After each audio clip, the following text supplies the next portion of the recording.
ఈ రోజైతే పెళ్లి సందడి డే 2 అన్నమాట. అందరం ఎల్లో వేసుకున్నాం. ధ్రువ్‌కి కూడా ఎల్లో వేసేసిన. ఇంకా మంచిగా వాళ్ళ బాబాయ్‌తో అయితే ఇట్లా ఆడుతున్నాడు. మంచిగా అందరం అయితే రెడీ అయినాం. కాకపోతే నేను ఇంకా స్టార్ట్ అయిపోయింది ఫంక్షన్ అయితే నేను కిందికి వెళ్ళలేదు. ఇక్కడనే వీడియోస్ దిగుతున్నాం, ఫొటోస్ దిగుతున్నాం. ఇంకా వాళ్ళ అక్కతో ఇట్లా ఆడుతున్నాం ధ్రువ్ అయితే.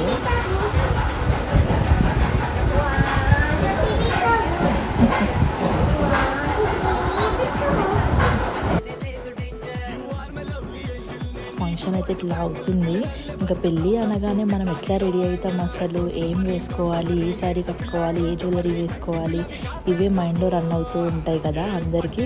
మంచిగా మెహందీ ఫంక్షన్, హల్దీ ఫంక్షన్ అన్నీ జరుగుతూ ఉంటే ఫ్యామిలీ అందరం ఒక దగ్గర ఉంటే ఎంత బాగుంటుందో కదా అసలు. ఇవంతా ఫంక్షన్ అయిపోయిన తర్వాత ఇంటికి వెళ్ళిపోయి అన్నీ మిస్ అవుతూ ఉంటాం అన్నమాట. మా మొత్తం ఫ్యామిలీ అందరం కలిసి ఇట్లా ఎంజాయ్ చేసినాం మేమైతే. Thanks for watching.